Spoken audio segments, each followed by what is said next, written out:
Today, I'm going to challenge myself to make a beautiful fine woodworking box with only one power tool, a jigsaw.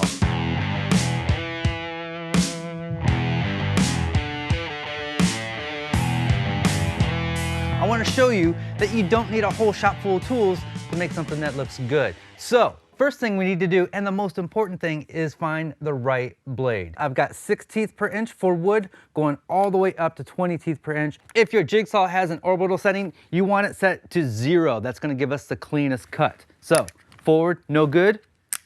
Back there, good.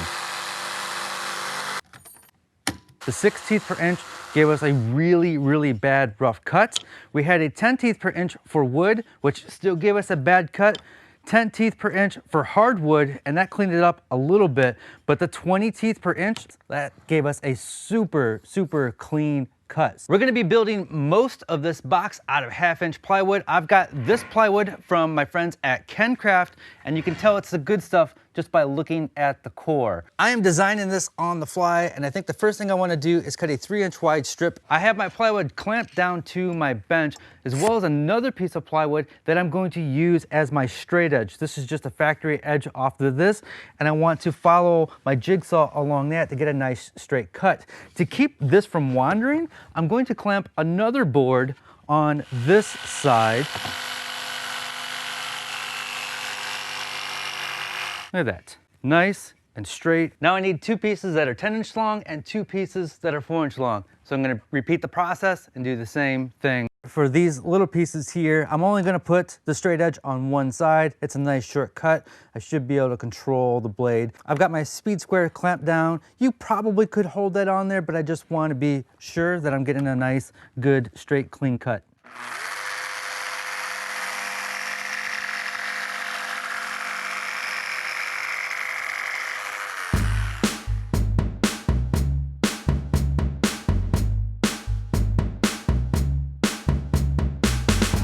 So these are my 2 short ends, and they are slightly different size than the other, really close, but I want it to be all the way close. This is 100 grit. That's a good sound, Dan. So we have our 4 pieces here, and I'm just going to glue them up, putting a little glue on the end grain. 100% not necessary, but I'm going to pound some nails in there just so I can move along to the next step and not wait for the glue to dry. So next thing I need to do is draw the bottom. So I'm just going to lay this on here. I'm going to try to do this without a straight edge. If it doesn't work, I'm going back to the straight edge.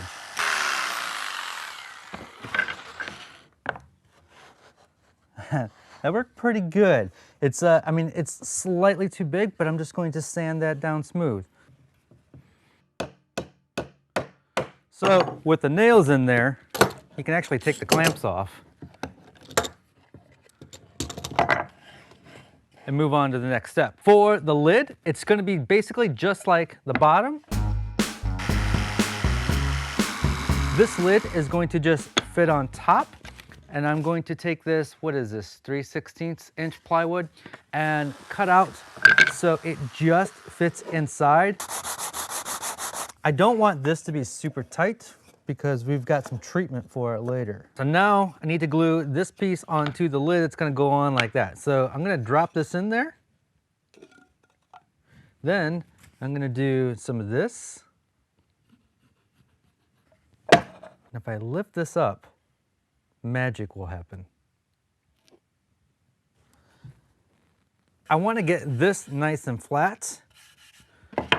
So I got some sandpaper here, some spray adhesive. Sorry. How many sides are in a box? 1, 2, 3, 4, 5. We got all 6 sides sanded, nice and smooth. It was quite a workout. So this box, I want to create a little shadow line along the bottom instead of having it just sit flat.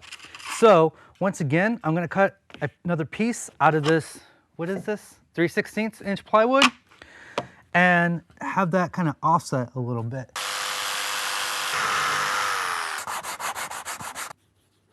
We'll just kind of center that on there. I decided I'm gonna do one more thing. You see how we have that little on the bottom? Actually, I wanna do this on the top. Now that that guy is all glued up, it is time to fancy it up. But before we do so, it's lunchtime. Today's video is brought to you by HelloFresh. HelloFresh starts at $5.66 per serving and is America's #1 meal kit.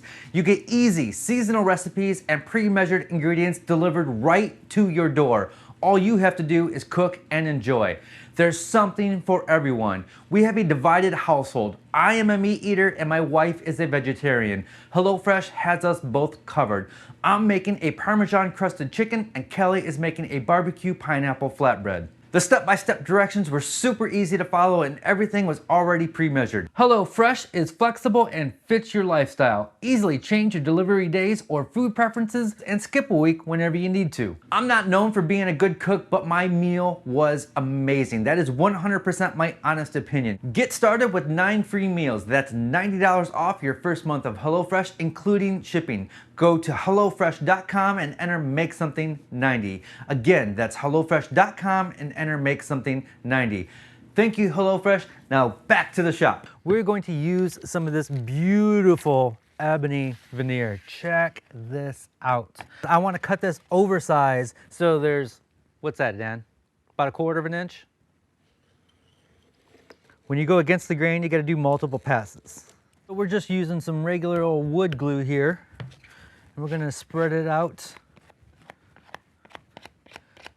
Now the veneer is going to curl up on you a little bit.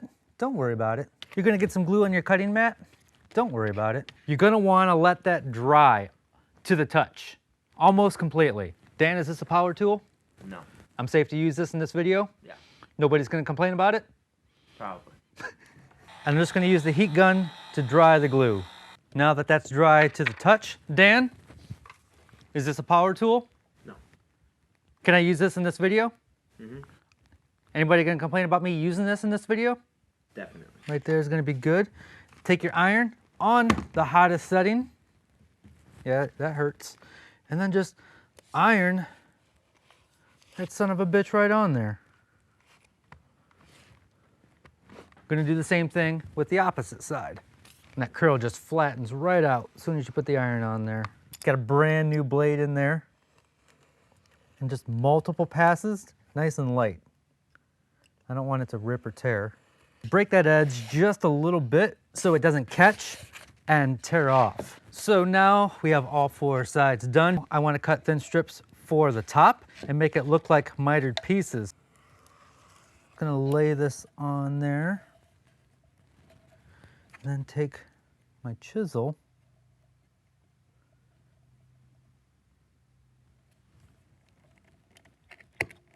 Whew.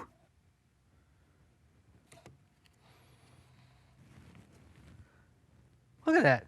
That came out really, really good. I'm very happy with it. The lid, we're gonna get a little extra fancy on there. But before we do that, I'm going to flock the inside of this.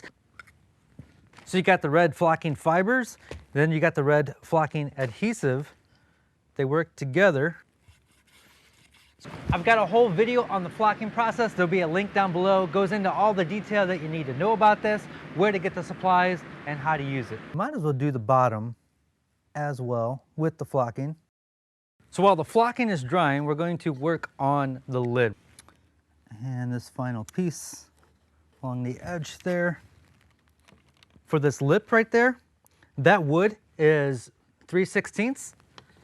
I got some of this inlay banding, which just happens to be 3/16 of an inch tall. This is not blood, that's the red flocking. I'm okay, Mom. Don't call me. We played around with so many different designs, looking at different veneers. We actually glued a veneer on there. I didn't like how it looked, and I'm just gonna keep it simple. I'm just going to use this piece of ebony and go on the top of that. We're just going to flock the bottom of this just like we did the bottom of the box. For the handle, I set my jigsaw to some random angle and cut up more plywood. Again, glued on some veneers and topped it off with some wipe-on poly. Only one power tool was used to make this box, showing you that you don't need a shop full of expensive tools to make beautiful things. Get creative and use your limitations to your advantage. We'll see you next week with a brand new project. As always, be safe, have fun, stay passionate, and make something.